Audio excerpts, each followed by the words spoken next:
welcome to episode 103 of So You Think You're Awake, the show all about dreams and their meanings.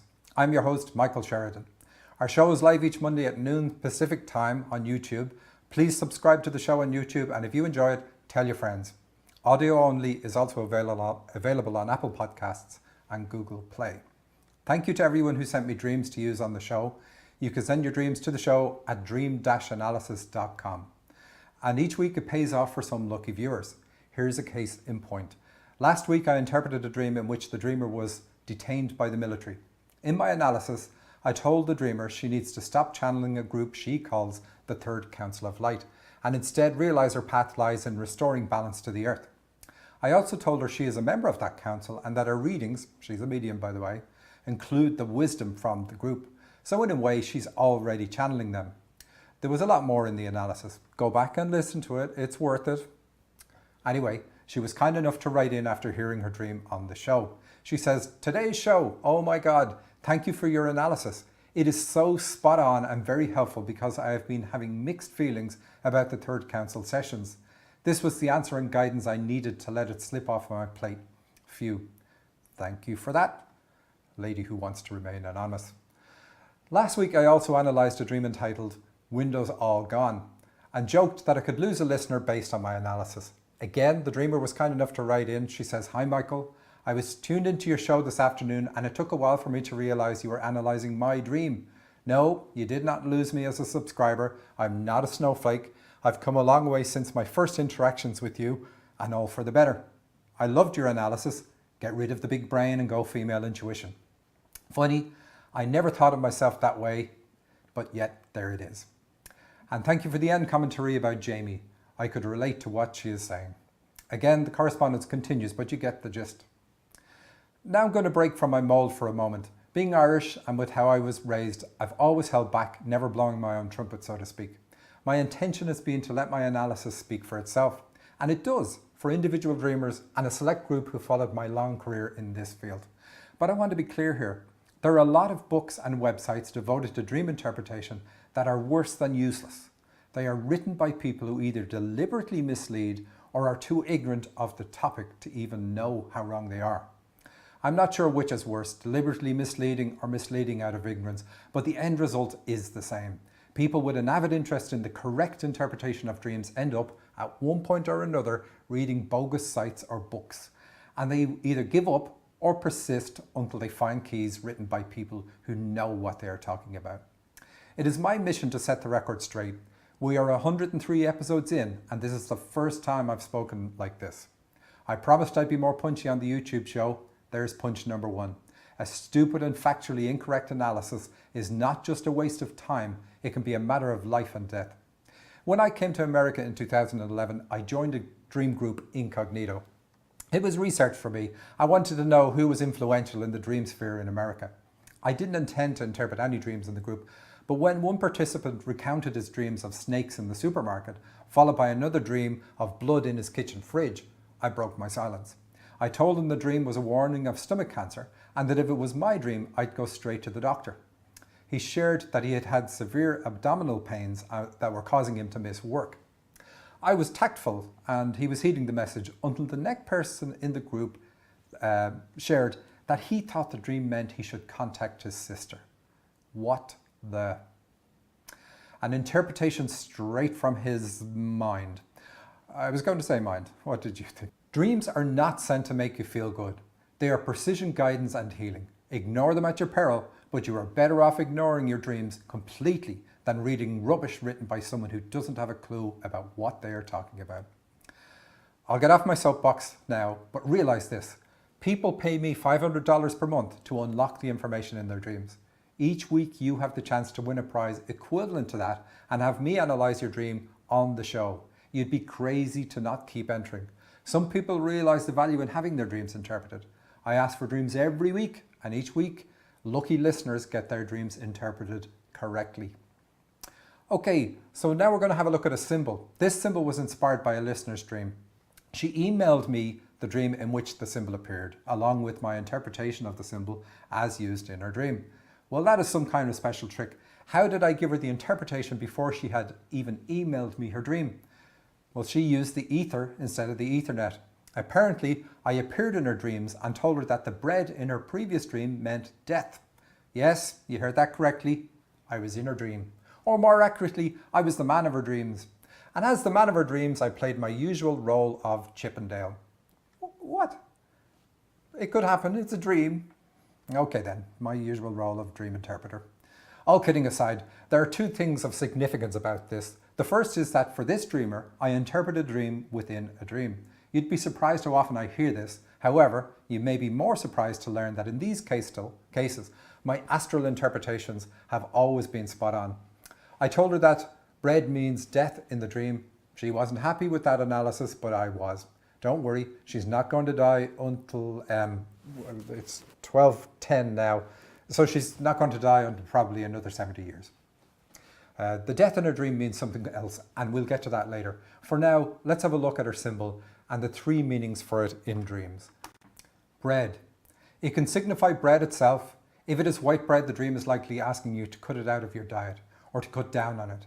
In this context, it is usually shown as lots of bread, meaning there's too much of it in your body, or on the ground, or a dirty floor, meaning please eliminate it, or some other place that shows it is negatively affecting your body. For instance, soggy bread in the toilet, causing it to drain slowly. It can also signify money, bringing home the bread. That's a rare one in dreams. And then it can signify death, usually shown as toast. Not this kind of toast. That's close enough though. This kind. If I told you the engine in my car is toast, you'd know what that means. Brown bread, although totally yummy, in real life also means death in dreams, and it comes from the hippie slang for dead. So there we have the meaning of the symbol. Three different meanings. So let's have a look at the dream that caused her to send in this symbol. It's called bread death. I was driving and listening to or watching a video of Michael analyze a dream for someone. In it, he told a man that his dreaming of bread meant he was going to die. He said this a bit congratulatorily. Is that a word? I heard this and my heart went numb. Not really. It felt a bit shocked and panicked because I've dreamt of bread long ago and thought it meant money. I thought I had plenty of time to live, and now the possibility that those dreams were warning death shocked me. I then guessed I'd done something to heal it by now, gotten on the right path, since I'm not dead or close. I didn't feel close to dying before though. As I drove, I was on a city highway and my hand got stuck trying to grab something at an awkward angle from my side. I struggled to loosen my whole arm because I was driving and it felt very dangerous to only have one arm. So let's have a look here. So given that I said bread means death in the man's dream, we will go with that. So what's different? Well, you're not a man. So it is not about your death. If I'm excited about the death in the dream, we look for the positive. So we expect the death to talk about a male aspect of yours that is holding you back in some way with regard to the subject matter of the dream. Let's assume the subject matter is your ability to interpret dreams, because that's clearly the gift emphasized in the dream, because I'm in the dream. So the dream is telling you that when it comes to analyzing dreams, to let your male side die, symbolically meaning to remove the influence from your male side. That would be a good thing, something to celebrate. In this case, your male side has to do with logically analyzing a dream or thinking your way to its analysis. Your higher self, which is the source of the dream, wants you to use your heart. That's emphasized by the feeling in your heart in the dream, plus you're driving on a highway, and that's about pursuing a goal connected with your heart. I got some channeling for you in this. You should be able to get into an intuitive state and connect with the dream or a channeling state by imagining you are tuning into me, explaining the dream, either visually or just audio. When properly in this state, it should feel like a dizziness right at the very top of your head, but a good dizziness. Your guides show the tuning in as if you have to focus on me because I'm at a distance that requires you to shut everything else out to focus on me clearly. It's not me, of course, but that's the trick you can employ. The speaker on the other end will be one of your guides, your higher self, or possibly my higher self. So if your left hand is caught in the dream and you feel it is dangerous to be driving with just your right arm, we have the same meaning as the rest of the dream, i.e., you're in danger of not achieving your goals if you just use your male side. Thanks for that dream. So here's another dream, and this one is from Sarah. She comments, I had this dream in March last year. Both my mother and my first husband have been dead for a number of years. I was raised in a traditional Protestant family, as was my second husband. My first husband was not and introduced me to metaphysics, particularly the writings of Edgar Cayce. Great man, wrote a lot about dreams, all factual. My second husband is being exposed to metaphysics for the first time through me. Thanks for any insight you can offer. Here's her dream. She calls it The Hug. Love the title. Although I was not pregnant, I knew I was going to have a baby and that the labour would be induced later that day. I told my mother that it could be either my first husband's or my current husband's baby because I'd been with both of them. I saw both my mother and my first husband and had to decide which one to go to first and choose to walk past my mother, who was sitting in a shadow on my left, and embrace my first husband, who was straight ahead. Well, Sarah, you did the right thing in the dream. It's always a clue when you see something straight ahead of you. That's what you've got to deal with. Here the choice is clear. Do you embrace your spiritual side as introduced to you by your first husband, or do you go back and embrace your religious upbringing? The dream helps you out by putting the symbol for your religious upbringing, your mom, in the dark. Do you want to go back into the dark or stay in the light? It helps you out even further by placing your mom on the left. The left symbolizes the past and is typically where people are placed when the request is to leave their influence in the past. Of course, the influence today is your second husband. He's the religious person, but the dream uses your mom to make it clear that any influence he may have over you with regard to his religious upbringing is because of its similarity with your own childhood. The choice is also encouraged by having one person sitting and the other standing. Whoever is at the highest point in a dream is generally the way you are encouraged to go. Standing is higher than sitting. If one person is on a raised platform, even better.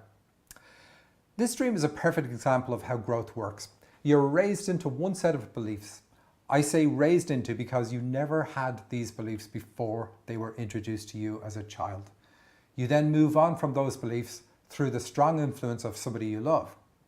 You are comfortable with your new beliefs, you really like them, and you love the person who introduced them to you. The world is good. Then the person leaves your life. It's upheaval, but you remain comfortable with your new beliefs, and then a stronger upheaval. Someone new comes along and they don't share your new beliefs. They may never even have heard of them. Even without them questioning you, it's no longer comfortable. You are challenged. Are these beliefs really yours? Well, this dream for you says yes, particularly when you go past your mom and embrace your first husband. The choice you made is clear. So what about the pregnancy? Thought I'd forgotten. It's always good in a dream. Well, almost always.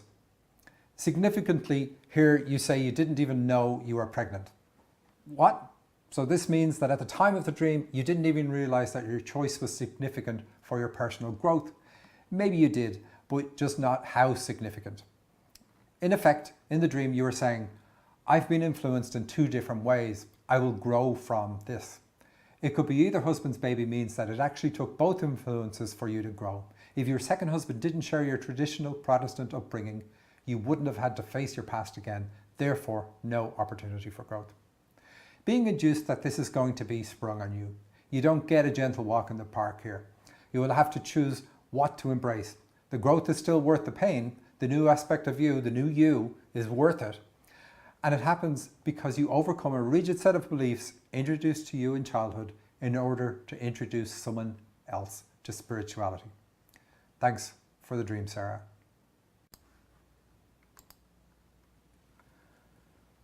Let's have a look at one more dream. This one is from DJ. She calls it Flirting with My Spiritual Teacher. In my dream, I am basically following around a favourite spiritual teacher, a man who I don't know personally, but have met twice at his events. So this dream is about your spiritual teaching ability and is asking you to get in touch with it. You're here to work with groups of people. How do I know that? I remember you told me a dream where you drove a school bus off a high-rise building. So this dream doesn't say it as directly as that, but it doesn't need to because you already know it. Somehow I am with him in his personal life a lot and he seems fine with that. Well, that's excellent, DJ. That's a good start. Then you say, not because he's into me. What? You blew it already.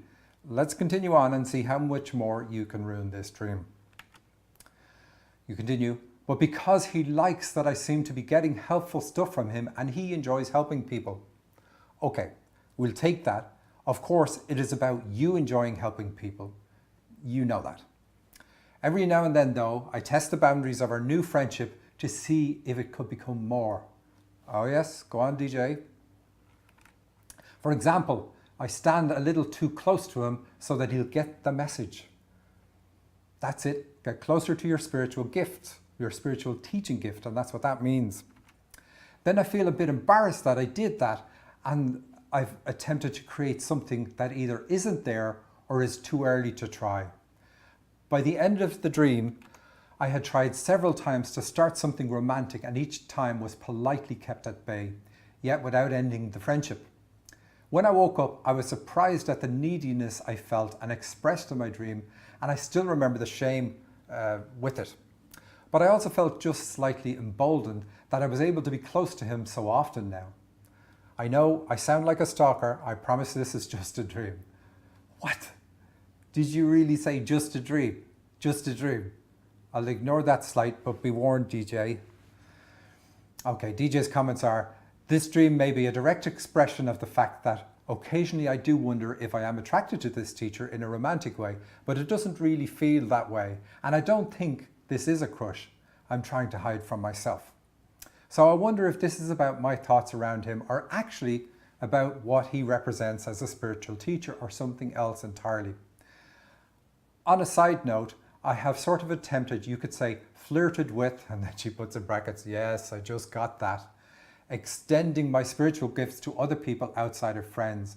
In other words, starting my work as a service or business. Each time I thought, this is it, time to do this, life got too hard and I gave up. Well, DJ, that is exactly what your dream is about. Thanks for sending it in. Remember, if he shows up in your dreams again, snog him full on with tongue. It's your duty, young lady. Okay, that's it for this week. I hope you enjoyed it. I'll be back next Monday at noon Pacific time. Remember, subscribe to my channel and tell your friends. You know, if you want to take out an advert in the paper to tell people about my show, I won't stop you. I won't. In the meantime, realize the value in having a dream correctly interpreted and send them to me via the show at dreamanalysis.com. That's dream-analysis.com. You're getting a $500 value if your dream is picked, and you're getting valuable insights into the world of dreams regardless. I'm Michael Sheridan. I will see you next week, and I will leave you with this quote. Remember that not getting what you want is sometimes a wonderful stroke of luck. And that's from the Dalai Lama.